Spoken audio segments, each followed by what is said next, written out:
Welcome to the Plan B CRNA podcast. I'm your host, Bobby Jones, and I'm so excited that you're here. The Plan B CRNA podcast is the only show made specifically for nurse anesthetists who are exploring options outside of their traditional career paths. This is the place to expand your mind and your goals as we uncover new ways to produce side income together. The mindset that we bring to any situation plays a key part in overcoming challenges and really enjoying our unique paths in life. On Thoughtful Thursdays, I like to explore emotional topics that are relevant to CRNAs and other providers. I think of this as my therapy, and I hope you learn some tips and tricks that you can use along your own journey.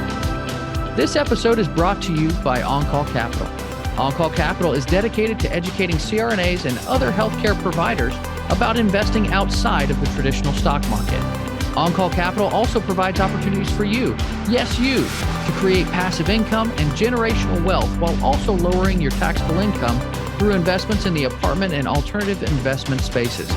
If you haven't hit subscribe yet, make sure you do that right now so that you don't miss an episode. Thanks so much for joining me today, and now on with the show. Welcome to Thoughtful Thursdays on the Plan B CRNA podcast. I'm your host, Bobby Jones. Before we get started, I have to tell you about our current apartment offering, the Verdure at Herman Park Apartments in the heart of Houston, Texas. This is our third partnership with QC Capital, and each investment has performed at or above expectations so far, with our first offering selling in just 20 months. This is an A-class asset with spacious 1, 2, and 3 bedroom units with convenient access to major employers like Texas Medical Center. The Verdure has annualized returns projected at 15% or more and an equity multiple above 1.6 over a short 4-year period. If you're interested in this investment opportunity, make sure you reach out to me at bobby@oncallinvestments.com today. Now, as always, I like to start these particular episodes off with a quote that gets me thinking.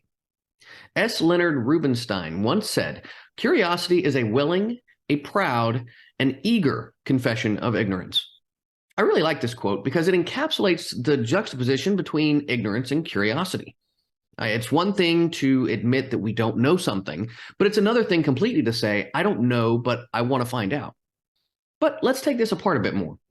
While often used as a derogatory word, ignorance is defined simply as a lack of knowledge or information.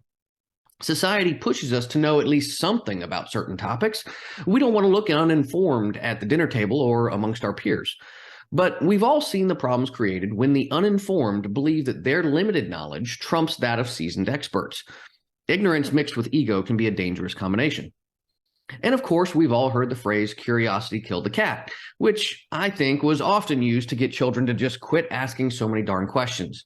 Why is the sky blue? What makes stars twinkle? Why are leaves green? Why do tigers have stripes? How many parents and teachers have been driven crazy by the curiosity of children when all we want is a moment's peace?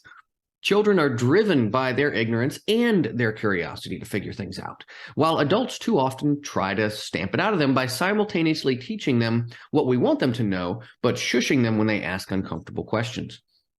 The key is not to use ignorance as an excuse not to learn. I can't tell you how much it would frustrate me when a particular unit secretary would look me dead in the eyes as I tried to explain my rationale and say, "Honey, I don't know nothing about that, and I don't care because that's not my job." Understanding can lead to better teamwork all around, but some people just want to stick their fingers in their ears while the world goes on around them. Or even worse, we all know people who think they have everything about this world figured out. Their views and beliefs are deeply fixed, and their mindset is unlikely to shift even with strong contradicting evidence. There's little that can combat willful ignorance, no matter how it's been cultivated. And as you probably figured out already, ignorance itself is not a bad thing.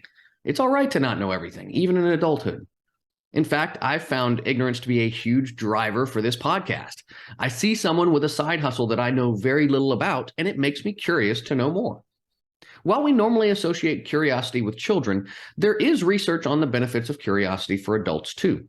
It enhances learning, the quality of interpersonal relationships, and memory. And anyone who has studied leadership knows the value of curiosity. It helps us adapt to uncertainty, think more deeply and rationally about decisions, produce more creative solutions, and develop more collaborative relationships across the board. For curiosity to exist in our own lives, we first must have 3 conditions. You must become aware of a gap in your knowledge. You must desire to fill in that knowledge gap, and you must seek out information. Now, that seems pretty simple, right? But how do you cultivate this in your daily life? Just so happens I have a few suggestions. Number one, embrace your uncertainty. You want to really blow your mind? Look up the list of common misconceptions on Wikipedia, or just click on the link that I got in the show notes. Fortune cookies were actually created by the Japanese and introduced to the US. They happen to be pretty rare in China. And Twinkies only have a shelf life of 45 days, despite rumors that they remain edible for decades. And did you know that the seeds of chili peppers aren't the spicy part? It's the pith, which is the part of the pepper that the seeds are attached to. And when you start to question a few things, you may end up questioning much more than that. It's an opportunity to learn new things. Number two, tune in to your information gaps. You ever read an article and wonder about the research behind it? The whole reason I go down rabbit holes is to confirm or deny my own suspicions about a particular subject. Don't be afraid to admit that you aren't an expert on something. I mean, sometimes you just have to GTS. Google that stuff. Number three, slow down. You can schedule a couple of 5 to 10 minute breaks on your phone during the day. You can use this time to be mindful of your surroundings, focus on your breathing, maybe even do a bit of journaling. This practice not only helps to restore your mental energy, but it can lead to random thoughts about things you might not have noticed before. You can use this newfound awareness to discover more questions about the world around you.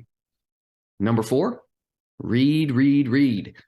Now, I've always been envious of folks that vow to read a book per week for an entire year. I mean, I love reading, but I happen to read more articles now than I do books. But it's not enough to just read about your favorite sports teams or continuing education stuff.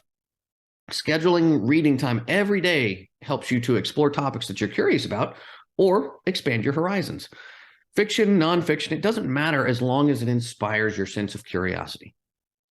Number five, focus on others.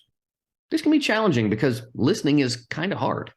But if you treat the people around you as teachers from whom you can learn, if you ask the right questions, listen carefully, you're going to find wells of knowledge and experience around you that you didn't even know existed. Number six, reconnect with your creative side. Have you ever gone through your old notebooks from school? I still have books and journals from classes that I took on the history of science and religion. And when I look at them, it often takes me back to that sense of wonder that I had about the world around me. You might be pleasantly surprised when you begin reconnecting with the things that you used to be curious about. And of course, if you have children, you can use their school projects to learn and create as well when you're giving them a hand. And finally, number seven, take an online course. There are all kinds of free and cheap resources out there on nearly any subject you can think of. Harvard X offers free self-paced courses in computer science, language, history, philosophy. The Great Courses currently has a sale through February 2nd to get courses for $35. I'm getting one on playing the guitar since I've always wanted to learn. So choose something that excites you and pursue it. Like many things, genuine curiosity is a habit that can be woven into many aspects of your life.